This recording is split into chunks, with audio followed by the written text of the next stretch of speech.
à tous, on se retrouve aujourd'hui pour la vidéo review de la saison 1, épisode 1 de Nier Automata. Dans cette vidéo, je vous parlerai de l'épisode 1 de la saison 1 de Nier Automata avec spoiler. Alors pour ceux qui n'ont pas encore regardé l'épisode 1 de la saison 1 de Nier Automata, revenez regarder la vidéo une fois que j'aurai vu l'épisode. Alors, allons-y. L'épisode commence tout d'abord avec Tubi qui transporte Nines, qui n'arrête pas de se répéter des malheurs qu'elle subit dans sa pensée. C'est une bonne idée car cela nous permet de comprendre les sentiments de Tubi par rapport à sa mission. Ils ont super bien reproduit le paysage avec tous les cadavres des machines et ont bien choisi la musique pour ce moment de solitude. On enchaîne tout de suite après par l'explosion de l'unité mobile volante de Capitaine avec Tubi qui prend sa place. Ils ont super bien représenté ce passage et cela nous montre l'impression que c'est une vraie capitaine qui sache diriger ses soldats.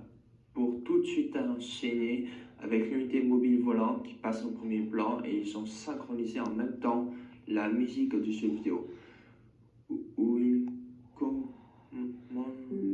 sans laisser de pause par des combats de tir au rayon laser par les machines afin que les effets qui se sont super bien reproduits. On se retrouve tout de suite après avec une armée de machines volantes de type Small Flyer qui, avec Tubi et le reste de l'escouade, contre-attaque, qui nous fait donner l'impression que nous sommes dans une bataille spatiale, avec durant la bataille les machines qui explosent et le reste des unités mobiles volantes aussi. En plus, la musique super stylée que nous croyons sur place. Les représentations des combats sont super bien faites, avec surtout la grosse machine qui envoie un énorme tir au rayon laser qui a super bien été reproduit. La scène avec Tubi et son épée collée avec l'unité mobile volant qui fonce vers l'ennemi en passant à côté du tir ennemi. L'animation nous fait représenter Tubi comme une déesse qui n'a peur de rien. Les combats aériens avec la musique sont super bien faits que nous n'avons rien ajouté comme commentaire. Et on termine ensuite le combat avec Tubi qui reçoit l'ordre de rejoindre Nines. Tubi qui fonce dans les différentes parties de l'usine avec son unité mobile volant. On peut du coup voir dans les moindres détails comment est l'intérieur de l'usine. Nous n'avons pas eu l'occasion d'observer dans le jeu vidéo. Ensuite, dès que Tubi arrive dans la salle avec toutes les machines de Baran qui l'attaquent, l'animation a reproduit à la perfection les gestes et saltos de Tubi tout en atterrissant avec en bonus que nous pouvons voir en détail les traits de son physique. Et on termine avec tous les yeux rouges des machines qui s'activent dans la pénombre de Tubi et les machines se font volte-face qui avec l'animation nous fait croire que les machines sont des monstres et qui nous font peur.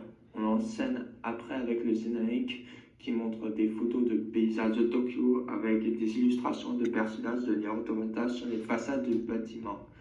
Une fois que le générique est terminé, on retrouve Nines qui montre comment les machines peuvent sauver d'autres machines. Le studio d'animation l'a super bien fait qu'on a l'impression que nous sommes dans un conte. Normalement, ce passage qui se passe au même moment, on le découvre plus tard dans le jeu vidéo, mais ils le mettent ici qui est super utile. Nines observe le commencement de la bataille et on peut voir très bien son étonnement quand il s'aperçoit qu'il n'y a qu'une seule unité de combat qui fonce sur le Goliath. On enseigne ensuite par le message du célèbre opérateur 210 que nous voyons plusieurs fois dans le jeu vidéo. On voit qu'ils se sont amusés à insérer un peu d'humour dans l'épisode qui n'était pas présent dans le jeu vidéo. Le graphisme de l'opérateur est super bien fait, que nous n'avons rien à redire et qu'ils ont fait en sorte de donner un visuel de féminisme. Après avoir reçu son ordre de mission de soutien, on le voit aller dans son unité mobile de vol et partir au combat. On reprend tout de suite après avec Tubi qui enseigne toutes les machines. On nous présente les différentes fonctionnalités de pod dans l'animé. Il est super bien représenté et bien fait. Et on s'aperçoit qu'ils sont vraiment bien appliqués sur les effets spéciaux des tirs de pod 42.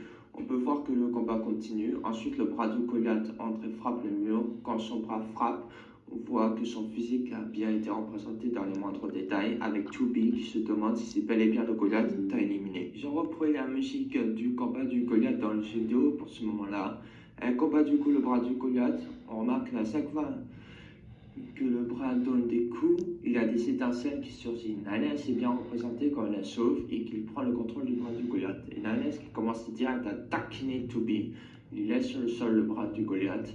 Il décide du coup de se scinder en deux groupes pour trouver le Goliath et son noyau pour le détruire. Nanès y va par les airs et Tooby par l'enceinte de la structure de l'usine.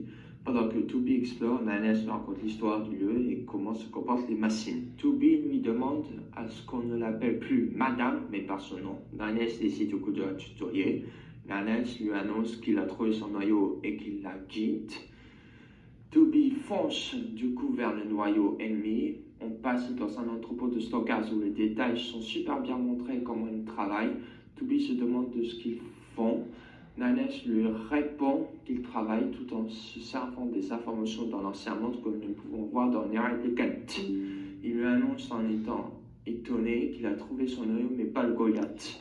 Il se demande si tout est erroné au moment qu'elle va vers le bras pour détruire le noyau. Lui, le noyau remonte à la surface. Ils se font brouiller, ils ne peuvent plus continuer la conversation. Nanès se fait attaquer par une armée de machines volant de type Small Flyer qui ne laisse pas le temps de régler le problème du brouillage.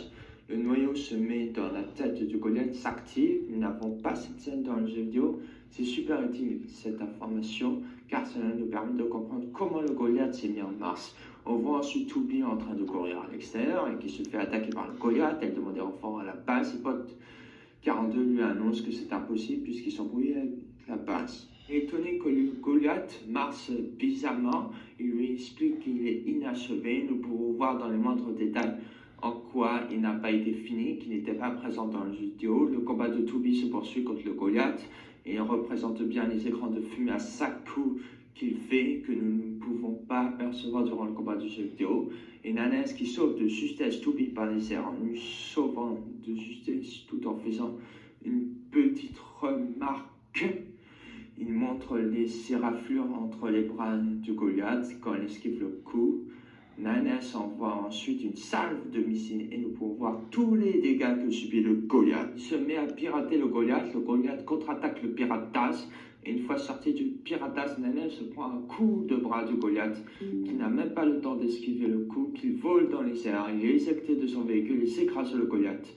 Et le Goliath cesse de fonctionner pendant un court instant, sûrement à cause du piratage. Spot 42 annonce à Tooby qu'il a trouvé la boîte noire de Nanès mais qu'il n'y a aucun signal qui sort. Tooby fonce du coup le secourir.